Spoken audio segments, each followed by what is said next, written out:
cuando el Espíritu de Dios vive en nosotros. Decidí hacerlo como exhortando a hermanos que se han desviado, hermanos en la fe, hermanos que han aceptado al Señor Jesucristo, pero que se han enfriado. Ha habido enfriamiento.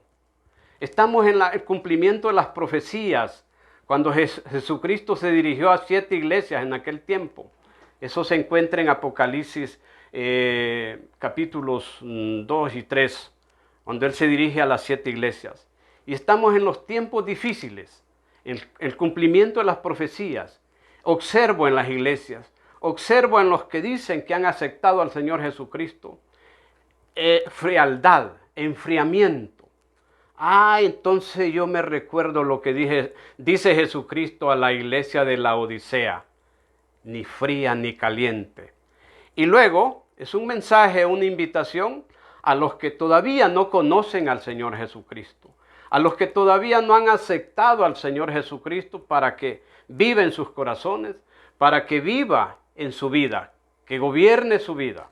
Por eso yo escogí este tema, cuando el Espíritu de Dios vive en nosotros. ¿Cómo es eso de que el Espíritu de Dios vive en nosotros? Primero empiezo a decirles que el Espíritu de Dios, según la palabra de Dios, según la Biblia, se le conoce como el Espíritu Santo y se le conoce también como el Espíritu de verdad. Pero para que more en nosotros el Espíritu Santo, el Espíritu de Dios, es necesario nacer de nuevo. A continuación veremos una cita bíblica que tuvo el Señor Jesucristo con un fariseo. Este fariseo tenía por nombre Nicodemo, era de los principales, de la sinagoga en aquel tiempo, era de los estudiosos de la ley, podemos decir de los filósofos, de los maestros de la ley. Y empezamos dando lectura en el Evangelio de Juan, en el capítulo 3, versículos del 3 al 5. Y dice: respondió Jesús y le dijo: de cierto te digo, que el que no naciere de nuevo, no puede ver el reino de Dios. En el versículo 4, Nicodemo le dijo: ¿cómo puede un hombre nacer siendo viejo? Entonces, es allí donde le explica a Jesucristo que es necesario nacer de nuevo, tener una transformación en la vida, un cambio. Eso sucede en nosotros, que hemos nacido en pecado por herencia, desde cuando Adán y Eva, la primera pareja humana, cayeron en pecado. Entonces, todas las generaciones hemos nacido en pecado. Y Jesucristo le dijo a ese fariseo, a Nicodemo, que era necesario nacer de nuevo.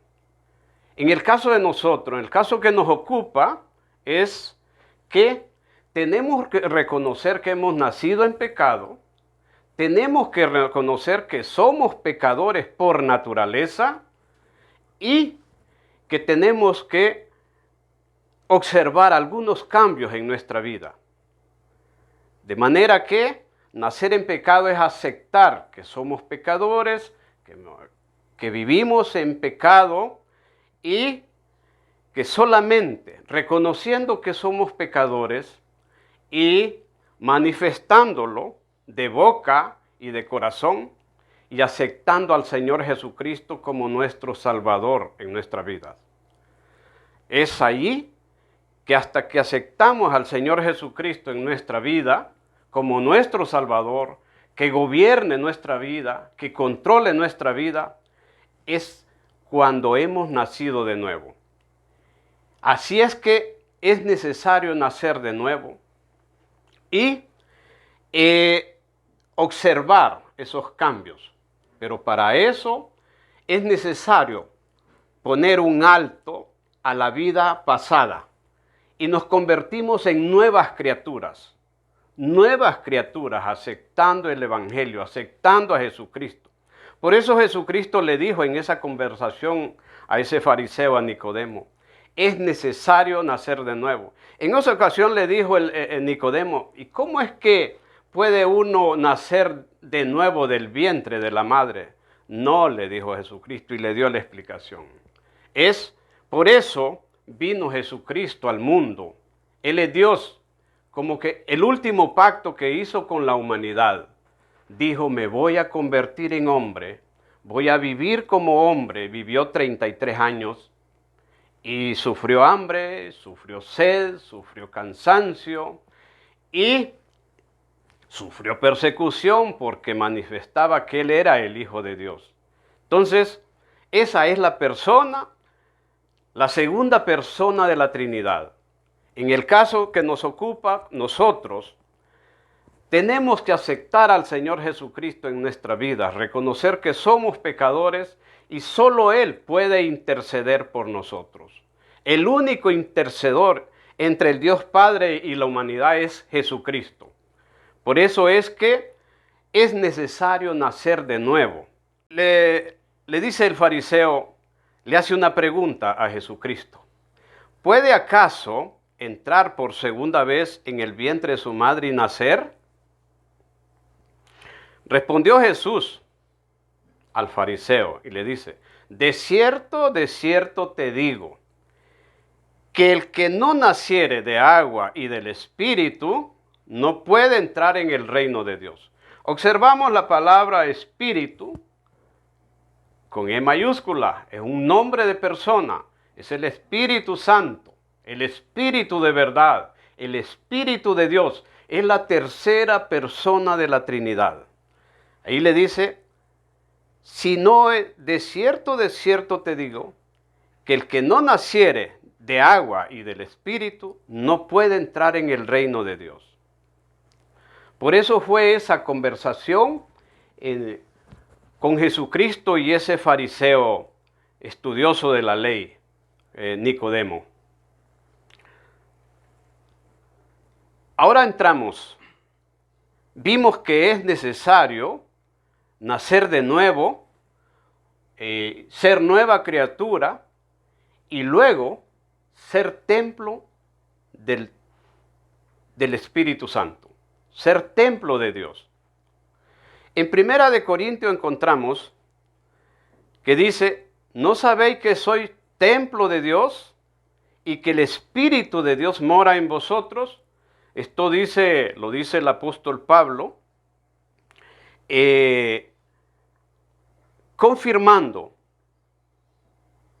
dando certeza a lo que Jesucristo hablaba con aquel fariseo. El apóstol Pablo nos dice que somos templo del Espíritu Santo, que el Espíritu de verdad, el Espíritu de Dios mora en nosotros, pero es en la gente que se ha transformado, en la gente que ha nacido de nuevo, en la gente que ha aceptado que es pecador, que ha nacido en pecado, que ha reconocido de boca y de corazón que es pecador y se ha sujetado, ha aceptado al Señor Jesucristo como Salvador y personal y que controle su vida. Seguimos. En Efesios 2, 21, 22, dice el apóstol Pablo, dirigiéndose a los de Éfeso, y se dirige a nosotros y nos dice, en quien todo el edificio, bien coordinado, va creciendo para ser un templo santo en el Señor, en quien vosotros también sois juntamente edificados para morada de Dios en el Espíritu. Una vez queda confirmado en estos dos versículos, en Efesios 2, 21, 22, que somos templo del Espíritu Santo. Todo aquel que ha aceptado de verdad, que sigue los mandamientos de Dios y que reconoce que Jesucristo es Dios, que reconoce que Jesucristo nació, que vivió 33 años, que fue crucificado y que resucitó al tercer día. Ese es el sentido de todo el Evangelio, que Jesucristo resucitó. Existen otras religiones, existen otras sectas, existen denominaciones diferentes que creen en otras divinidades. Creen en dioses que existieron seres humanos, pero que no resucitaron. El sentido del cristianismo, del verdadero evangelio, es que reconocemos que Cristo resucitó y que está allá a la diestra de Dios Padre. Jesucristo es la segunda persona de la Trinidad. Entonces, aquí el apóstol nos repite, nos confirma que somos templo de Dios, que somos morada de Dios en el Espíritu. O sea, el Espíritu Santo mora en nosotros. Aquí tenemos otro título donde dice que el Espíritu Santo es nuestro consolador. Él nos consuela. Esto lo dijo Jesucristo cuando anduvo predicando en esos 3 años a sus contemporáneos, a sus discípulos, al pueblo judío, a fariseos, a saduceos, a herodianos. Habían de otras denominaciones en ese tiempo. Él lo manifestó en el Evangelio de Juan 14:16 y dice: y yo rogaré al Padre. Observan Padre con la P mayúscula. Es el Dios Padre. Y os dará otro consolador. Otro consolador. Observemos consolador con C mayúscula, nombre propio, nombre de persona. Es el Espíritu Santo, el Espíritu de verdad. Está con C mayúscula, es un nombre propio. Es la tercera persona de la Trinidad Divina. Sigue diciendo, para que esté con vosotros para siempre. Para siempre. Todo el tiempo. Día y noche, en todo momento. A los hijos de Dios, a los que han aceptado al Señor Jesucristo como su Salvador. A esos nos ha dado potestad de ser llamados hijos de Dios, como dice allá en Juan 1:12. Voy a permitirme leer, porque todo mundo por ahí dice, no, todos somos hijos de Dios. Aquí vamos a aclarar quiénes son los hijos de Dios. ¿Quiénes somos los hijos de Dios? En Juan 1:12, tengo en mis manos la palabra de Dios, la Biblia Reina Valera 1960. Quiero aprovechar para repetirle, ya lo he dicho en otras conferencias, esta es la Biblia de trabajo. Y es el libro de la espada que han utilizado por muchos años en América Latina los evangélicos. La Biblia Reina Valera 1960. Esta es la que tengo en mis manos. Dice Juan 1:12.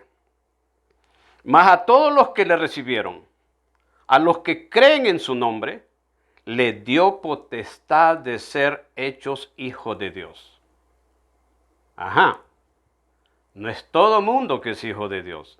Es a los que hemos aceptado al Señor Jesucristo en nuestras vidas. Que viva en nuestro corazón. Ya lo he dicho en otras conferencias y en esta ya al final hay un llamado de Jesucristo. A todo ser humano, a toda la población. Hace un llamado, una invitación a que le demos entrada. Entonces lo que le hemos dado entrada a nuestra habitación, que viva en nosotros su espíritu, que more en nosotros, esos son los llamados hijos de Dios. Es en ellos que mora el Espíritu Santo. No es en todo mundo. Todo ser humano, todos los seres humanos, la población mundial es creación de Dios.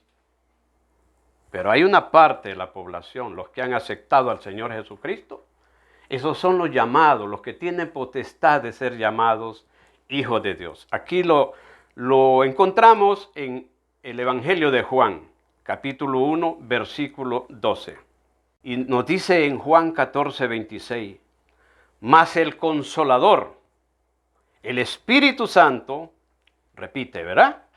A quien el Padre enviará en mi nombre. Enviará en mi nombre. Aquí encontramos la Trinidad divina. El Espíritu Santo, que dice Consolador, y luego dice Espíritu Santo, a quien enviará el Padre.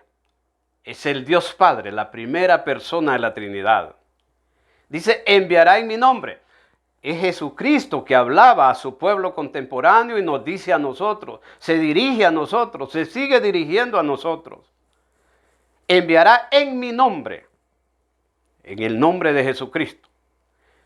Dice, Él os enseñará todas las cosas, se refiere al Espíritu Santo, y os recordará todo lo que yo os he dicho. Ven, en Juan 14, 26, encontramos manifestada la Trinidad divina, el Dios Padre, el Dios Hijo que es Jesucristo, el Verbo y el Espíritu Santo, el Consolador, el Espíritu de verdad. Está bien clarita la cita, Juan 14, 26. Entonces, es el Espíritu Santo que mora en nosotros, que vive en nosotros, que vive en nuestro corazón. Él nos enseñará. Enseñar, es un maestro, o entonces es una persona. Nos enseñará todas las cosas, dice. Y os recordará todo lo que yo os he dicho. Son palabras de Jesucristo en el Evangelio de Juan, en el capítulo 14, versículo 26, donde menciona al Dios Padre y al Dios Hijo y al Dios Espíritu Santo. En 2 de Corintios, capítulo 1, versículo 4, vemos cómo Dios nos ha permitido tener los medios, contar con estos medios, gracias a Dios. Ahí ven en pantalla también, aprovechamos de presentarla ahí. Y vemos en 2 de Corintios 1:4, donde dice, el cual nos consuela en todas nuestras tribulaciones, para que podamos también nosotros consolar a los que están en cualquier tribulación, por medio de la consolación con que nosotros somos consolados por Dios. Estamos hablando del Espíritu Santo. El título es Nuestro Consolador. Entonces Dios nos consuela a diario en tribulaciones. No es que los cristianos, no es que los evangélicos estamos exentos de problemas. No. Al contrario, tenemos problemas. Tenemos problemas difíciles. Pasamos por momentos difíciles, tribulaciones, situaciones de conflicto en los trabajos, con familiares, con amistades. Pero está el Espíritu Santo en nosotros y nos consuela y nos da fuerza para seguir luchando.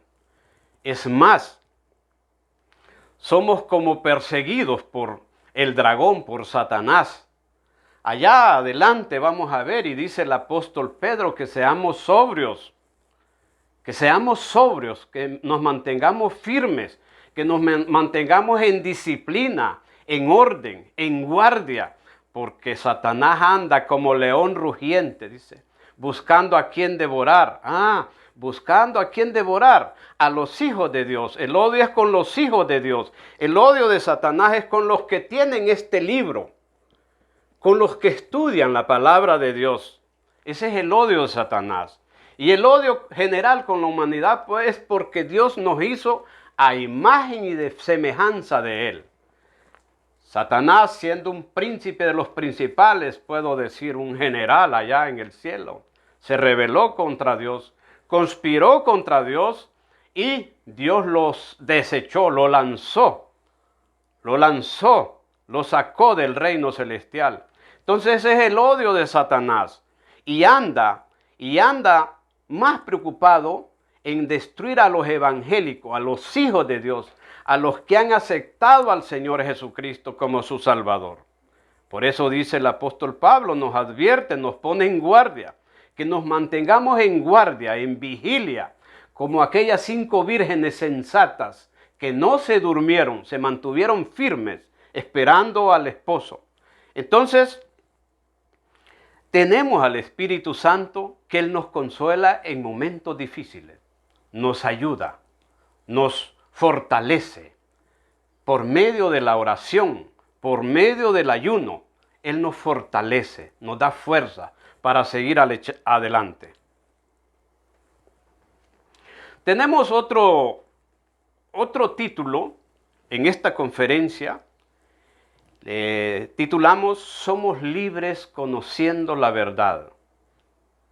Y en Juan 8:32 dice, y conoceréis la verdad, y la verdad os hará libres. Observamos que no hay ningún problema cuando actuamos, cuando procedemos apegados, encaminados hacia la verdad. Porque lo contrario, la mentira genera muchos problemas. Es más barato decir la verdad en todo momento. No acarrea problemas, no acarrea consecuencias. El único problema es caer mal con mucha gente, con algunos, cuando decimos la verdad, porque la verdad duele. La verdad es amarga, duele, golpea. Entonces, pero tenemos que mantenernos ahí. Ese es el precio de ser la verdad para ser libres. No importa si vamos a tener problemas con mucha gente, pero estar en paz con Dios. Juan 8:32, y conoceréis la verdad, y la verdad os hará libre. Ahora vemos el precio que tiene el hacer el esfuerzo por andar en la verdad. Eso tiene su precio, tiene sus consecuencias. Vemos en el Evangelio de Lucas, en el capítulo 9, versículo 23, y dice, y decía a todos Jesucristo, si alguno quiere venir en pos de mí, niéguese a sí mismo, tome su cruz cada día y sígame. Porque todo el que quiera salvar su vida, la perderá. Y todo el que pierda su vida por causa de mí, éste la salvará. Entonces, el asunto que nos ocupa es que tenemos que actuar, hacer el esfuerzo. No somos tan perfectos, no somos perfectos, perfecto solo Dios. Pero sí tenemos la obligación de buscar la perfección cada día, aunque no lleguemos a ser perfectos del todo. Buscar hacer la diferencia, a marcar la diferencia. No importando si eso tiene consecuencias, que mucha gente nos desprecie, nos echen, que digan cosas que nos difamen. Pero ya di lectura en el Evangelio de Lucas, en el capítulo 9, versículo 23 y 24. Ese es cargar la cruz, negarse a sí mismo, el aceptar, el estar consciente que va a perder amistades. Las amistades de antes en la política, las amistades en las borracheras cuando bebíamos cerveza, ya no van a estar bien con nosotros porque ellos siguen esa vida y nosotros hemos cambiado de rumbo, hemos cambiado de camino. Nos hemos dado cuenta que el único camino y la verdad y la vida es Jesucristo y lo seguimos a Él. No tenemos religión, no somos religiosos, solo seguimos a Jesucristo, nuestro Salvador personal. Por eso habla de la verdad.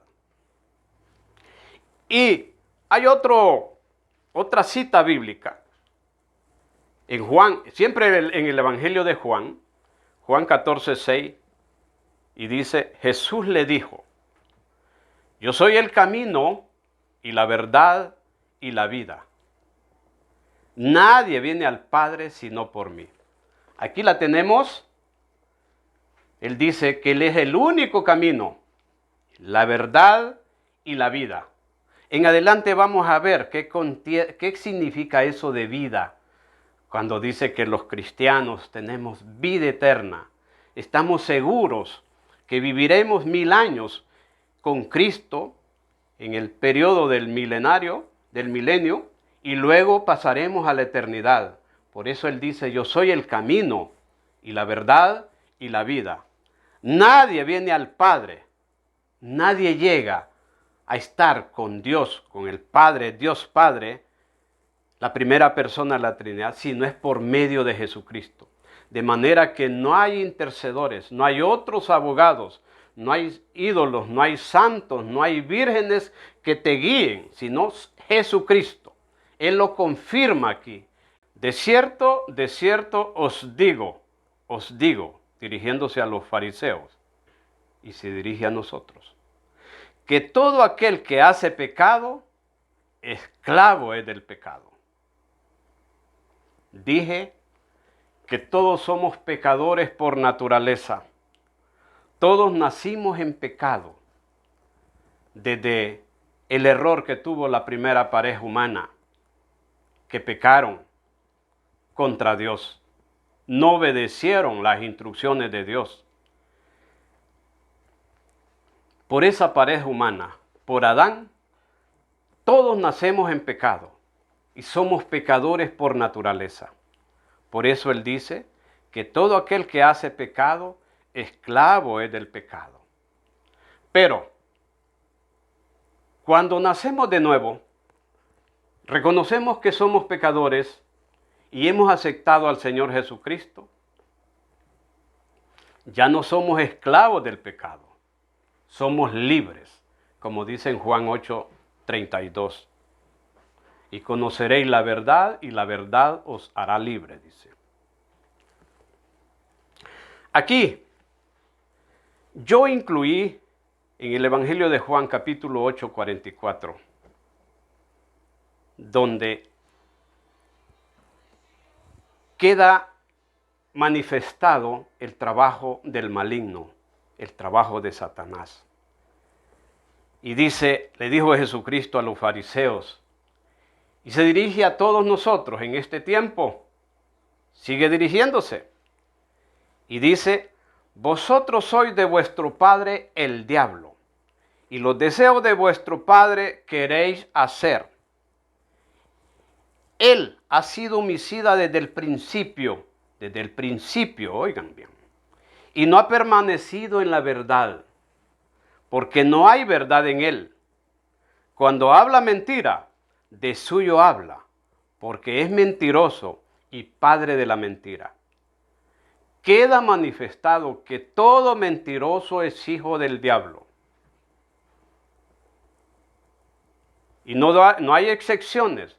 Todo mentiroso es hijo del diablo. Y eso acarrea consecuencias. Eso merece una factura y llega la factura. Allá vemos, voy a permitirme leerles Apocalipsis 21:8. Estamos hablando del tema de que somos libres con Cristo, conociendo la verdad. Allá en Apocalipsis 21:8 dice, pero los cobardes e incrédulos, los abominables y homicidas, los fornicarios y hechiceros, los idólatras y todos los mentirosos, repito esta partecita, y todos los mentirosos tendrán su parte en el lago que arde con fuego y azufre, que es la muerte segunda. Esta es la factura que llega a todo mentiroso. Y aunque se me resientan algunos hermanos en la fe, evangélicos, protestantes, aunque se me resientan, aquí dice que todos los mentirosos irán al lago de fuego. Por eso es el esfuerzo diario, es el esfuerzo continuo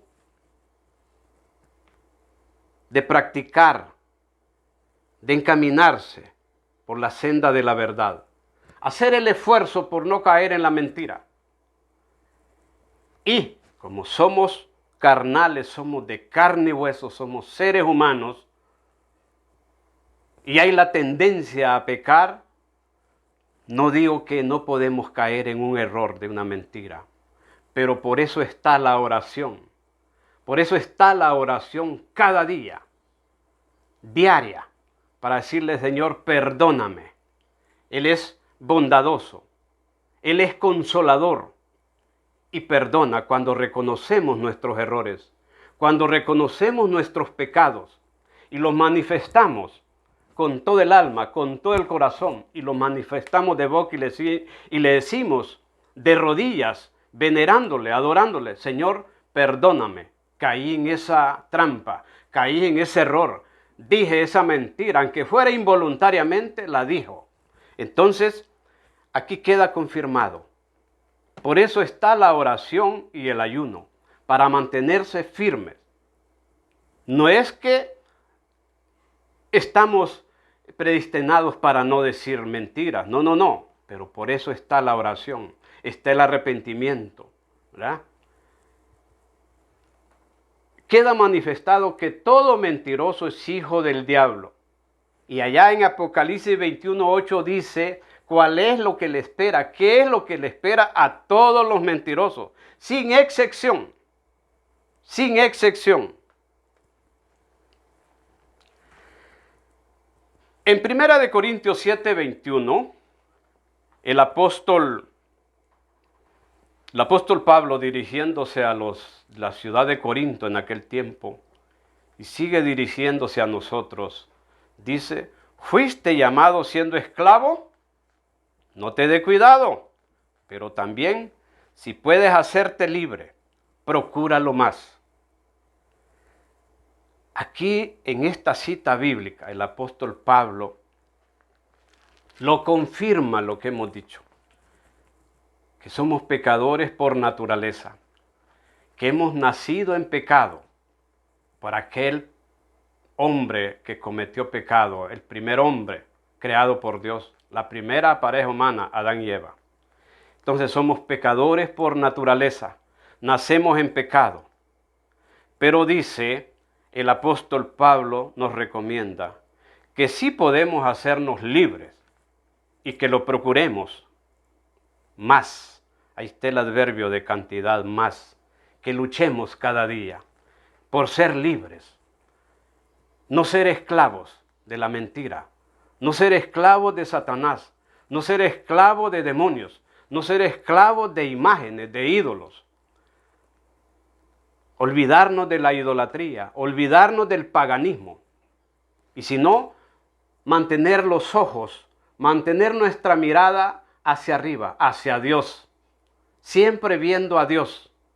Como dice en 2 de Crónicas 7:14. Si se humillare de mi pueblo, dice, y oraren y buscaren mi rostro y se convirtieren de sus malos caminos, entonces, dice, yo oiré desde los cielos y perdonaré sus pecados y sanaré su tierra. Entonces, aquí están los llamados a no seguir siendo esclavos, a dejar esa vieja vida, ese viejo hombre, y convertirnos en nuevas criaturas, nacer de nuevo. ¿Cómo? Aceptando al Señor Jesucristo en nuestras vidas. Aquí tenemos otro tema que yo tomé a bien ponerlo en esta conferencia. Y dice, con Cristo somos más que vencedores. Vamos a ver el desarrollo de este tema. Y empezamos viendo en Romanos 8:37. En esta ocasión el apóstol Pablo, dirigiéndose a los romanos de aquel tiempo, a los evangélicos romanos de aquel tiempo, y sigue dirigiéndose a nosotros, dice, antes, en todas estas cosas somos más que vencedores por medio de aquel que nos amó. Aquí vemos que dice que no solo somos vencedores, dice que somos más que vencedores. Está un adverbio de cantidad, esa palabrita de 3 letras y un acento, más. Dice que somos más que vencedores. ganadores, vencedores por excelencia, por medio de aquel que nos amó, por medio de Cristo Jesús. Ese que gobierna, que vive en nuestro corazón, que su Espíritu de verdad vive en nuestros corazones, que su Espíritu Santo gobierna, nos enseña, nos redarguye, nos orienta, nos educa, nos dice qué camino tomar y también nos reprende cuando hacemos cosas malas.